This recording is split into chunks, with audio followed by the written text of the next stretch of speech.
My name's Terry. I'm the Honorary Director of the Cat Survival Trust, which is based in Welwyn in Hertfordshire.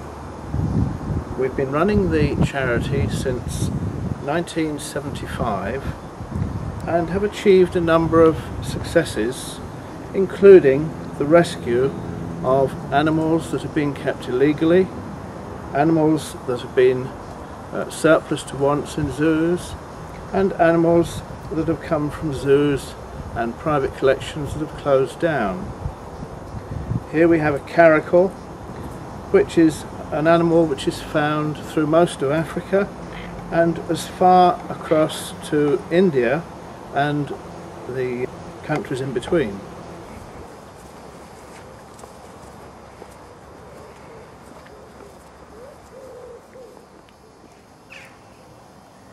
Here we have a European lynx, but this particular one is a Scandinavian lynx, of which there are still a few thousand left in the wild. Now, all our cats unfortunately are in enclosures, because if we were to open the cage doors, they would just roam free in the English countryside. This is an African serval. This is a typical example of a cat that was kept by a member of the public. It was actually smuggled across from Belgium in a handbag at 2 days old. It was kept by the private keeper without a license and ultimately brought here because the original keeper was worried that the authorities would find out there is a very high fine for keeping any of these cats in captivity without a license. Here we have one of 2 Amur leopards. There are only 40 of these left in the wild.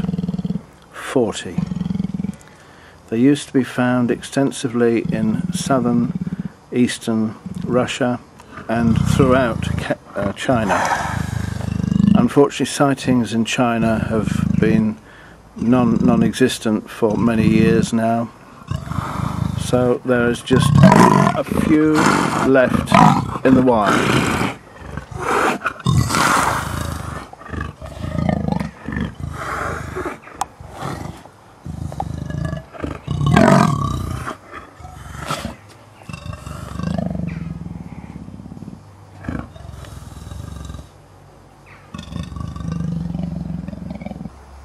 Here we have some puma, otherwise known as mountain lion, catamount, and these are found right from Canada to the southernmost tip of Argentina and Chile.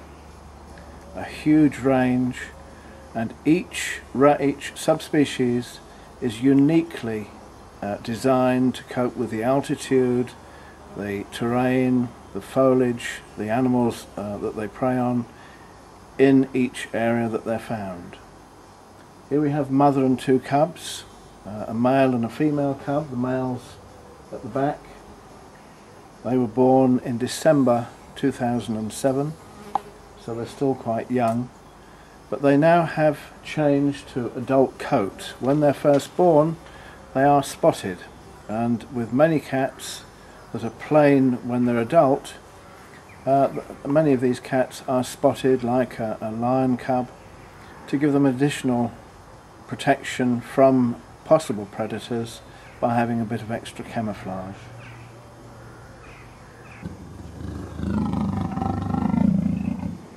And here we have a jaguar.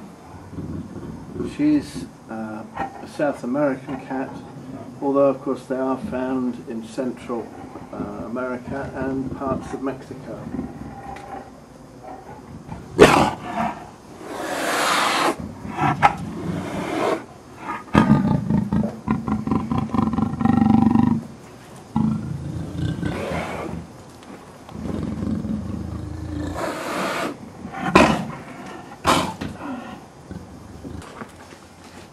And here we have an ocelot. The ocelot are also found throughout South, Central and parts of North America, although very few exist now in North America.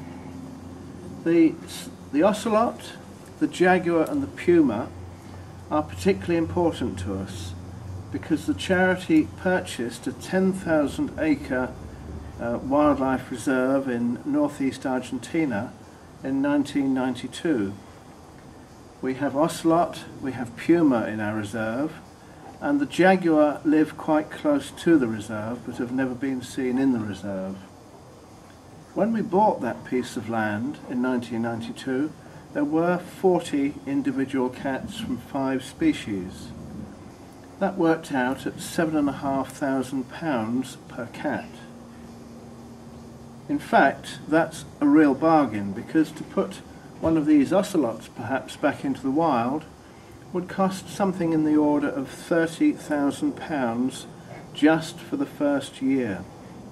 And that wouldn't guarantee that it would survive after the first year's work. Yet our reserve in Argentina now has 70 individual cats living in the reserve and being protected, all for the cost of 1 ranger and 2 assistants.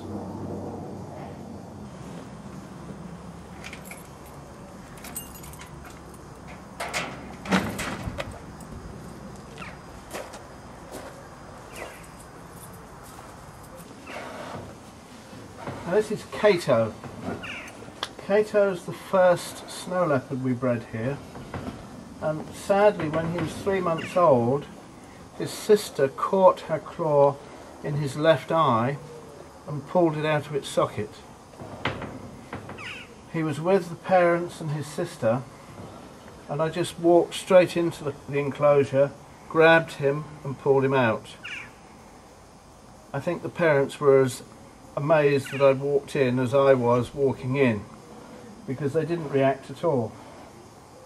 We managed to save the eye, and you'll see that when he looks up that in fact he has a little bit of moisture under the lens, but apart from that he actually has still got sight, so at least he's not a one-eyed cat.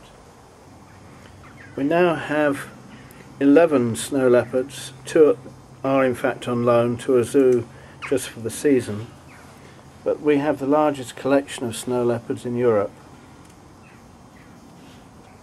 You can see those claws.